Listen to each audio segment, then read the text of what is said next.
الحمد لله رب العالمين، والصلاة والسلام على جميع النبيين، لا سيما محمدا خاتمهم وعلى آله وأصحابه وسلم. ولد النبي بعد 50 يوم من عام الفيل، وهو أول مولود يولد بعدها لما وصلت الأرض لقمة الظلمة. ولد النبي عند جبل المروة في بيت أبيه عبد الله بن عبد المطلب،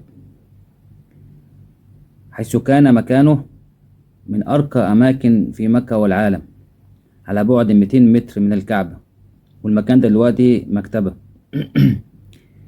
السيدة آمنة جالها الطلق بالليل، وراحوا 4 نساء ولدوها، وهم أم أيمن والشيفاء وفاطمة وسويبة دي يا جماعة كانت عبدة عند أبي لهب عم الرسول. العجيب إن كل واحدة من الستات دولت ربنا فتح ليهم باب رزق كبير بعد ما حضروا ولادة النبي صلى الله عليه وسلم. ببركة حضورهم ولادة النبي ربنا فتح عليهم كل واحدة فيهم باب رزق كبير يعني. ولد النبي كان يوم ولادته يوم الاثنين، لذلك سيدنا محمد كان بيصوم كل اثنين. ولما سألوه الصحابة عن سبب صومه الاثنين قال لهم اللي هو مولود يوم الاثنين، عشان الجماعة اللي هم معترضين على الاحتفال بمولد النبي صلى الله عليه وسلم، سيدنا محمد بنفسه كان بيحتفل بيه بطريقته. لما اتولد النبي جده عبد المطلب خده، أول حاجة عملها راح بيه على الكعبة وطاف بيه حوالين الكعبة. أول من أرضعت النبي صلى الله عليه وسلم هي العبدة سويبة التي كانت حضرت ولادته، وكانت عبدة، وكان لها مولود عبد رضع مع الرسول صلى الله عليه وسلم، وكان أخوه في الرضاعة. إلى جانب كان سيدنا حمزة بن عبد المطلب أخو النبي في الرضاعة برضو يا جماعة. ودي يديك دلالة وحكمة من الله سبحانه وتعالى إن النبي كان يجمع الناس ولا يفرقهم.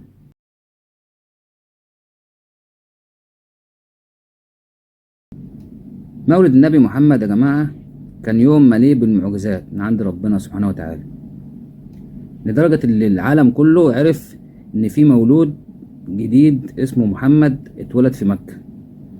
طب إزاي الكلام ده؟ تعالوا نشوف.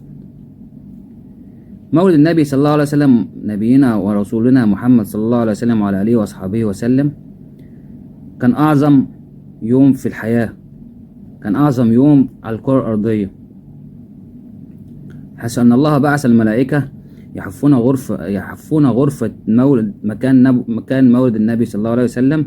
الملائكة راحوا وفردوا أجنحتهم على غرفة ولادة النبي صلى الله عليه وسلم، ليشع النور من الغرفة يملأ أنحاء العالم. العالم كله عرف لما تساءل ماذا يحدث في مكة، العالم كله عرف إن في مولد صبي مولود جديد اسمه محمد صلى الله عليه وسلم. طبعا في الوقت ده ما كانوش يعرفوا اللي هو هيكون نبي، هيكون ربنا أرسله نبي على الأمة. كما روت ستنا آمنة بنت وهب، مجموعة حضر الولادة مجموعة من الحور العين، بالإضافة إلى مريم العذراء وآسيا زوجة الفرعون. وزي ما روت ستنا آمنة إن سيدنا محمد نزل قاعد وباصص للسماء، وكأن حد بيكلمه في السماء. مش بس كده، لا، ده يوم ولادة سيدنا محمد ربنا منع إبليس وأعوانه اللي هم يتجولوا ويتنصتوا في السماء. من بعد سيدنا آدم كان ربنا محجمهم لحد السماء الرابعة. يوم ولادة النبي صلى الله عليه وسلم ربنا منع عليهم التجول والتنصت في كل السماوات. حتى إبليس يومها نزل سأل سيدنا جبريل قال له اللي دي ولادة سيدنا محمد، حتى هو سأله على حظه، فجبريل قال له انت مالكش حظ في قلبه نهائي. طبعا احنا عارفين قصة شق صدر سيدنا محمد لما جبريل نزل عليه وهو عنده 4 سنين، ربنا بعثه شق صدر سيدنا محمد ونظف قلبه وغسله بماء زمزم، وشال العلقة اللي هي حظ إبليس في قلب كل واحد فينا. جبريل شالها محاها وملأ قلبه بالإيمان والحكمة. فهنا إبليس ما كانش ليه حظ في قلب سيدنا محمد صلى الله عليه وسلم. مش بس كده، ده يوم ولاد سيدنا محمد كل الأصنام اللي حوالين الكعبة اتكسرت ونزلت على وجهها واتكسرت جميعا.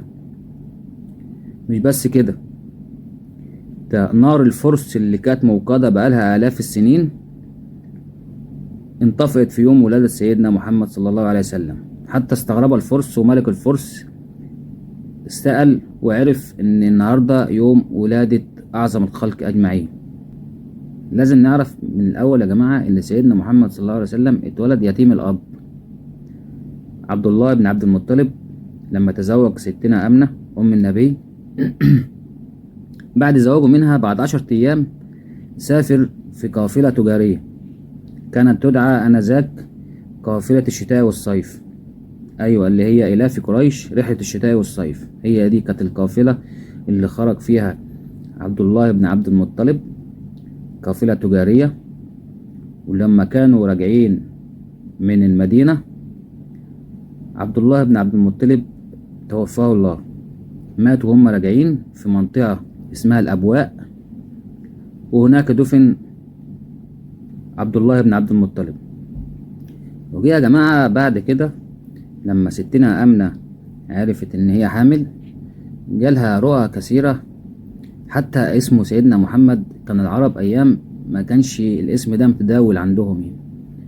اسم محمد ده اول واحد اتسمى بيه هو سيدنا محمد صلى الله عليه وسلم. جالها رؤى اللي هي تسميه محمد لكي يكون محمودا في الارض والسماء. الاسم ده من عند الله. سيدنا محمد اتولد يتيم الاب زي ما قلنا لحضراتكم، وبعد كده بعد 6 سنين من عمره بقى يتيم الام برضو. ان لما كان عنده 6 سنين امه ستنا آمنة حبت توريه قبر ابوه عبد الله بن عبد المطلب اللي هو مدفون في منطقة اسمها الأبواء ما بين المدينة ومكة. وهم راجعين قامت عاصفة كبيرة أودت بحياة ستنا آمنة، ومكانش معاه سيدنا محمد غير أم أيمن الخادمة. حتى أم أيمن الخادمة طلبت من سيدنا محمد وهو صبي 6 سنين اللي هو يحفر معاها قبر أمه. إن في الأوقات دي يا جماعة كان اللي يموت بره كانوا يفحروا له مكانه ويدفنوه في مكان اللي هو مات فيه. ده كان عرف عند العرب زماني. فسيدنا محمد وعنده 6 سنين طفل حفر قبر أمه بيده. تخيلوا يا جماعة الابتلاء اللي كان على سيدنا محمد من صغره، وده كان ليه غرض من الله عز وجل ان هو يعلمه ان في حياة وفي موت، والمؤمن دايما مصاب، والمؤمن دايما ربنا بيبتليه لكي يمتحنه ولكي يصبر على ابتلاء الله سبحانه وتعالى ولكي يقرب من الله أكثر فأكثر. دي حكمة من عند ربنا سبحانه وتعالى. وجه لما ستنا حليمة أرضعت النبي صلى الله عليه وسلم بقدرة الله امتلأ صدرها باللبن، حيث كانت تحكي أن صبيها ما كانش بيخليهم يناموا بالليل. ابنها اللي هو في عمر النبي من كتر عياطه بالليل عشان عاوز ياكل عاوز يرضع، فما فيش لبن في صدرها، فكان الصبي يقعد يبكي طول الليل، ما كانوش بيعرفوا يناموا منه. اول ما ارضعت النبي صلى الله عليه وسلم صدرها امتلأ باللبن، وارضعت النبي صلى الله عليه وسلم بالاضافة الى صبيها. ومن يومها حتى الناقة بتاعتها سبحان الله بقدرة الله امتلأت هي الاخرى بالخير واللبن، حيث ان بركة محمد صلى الله عليه وسلم عمت عليهم.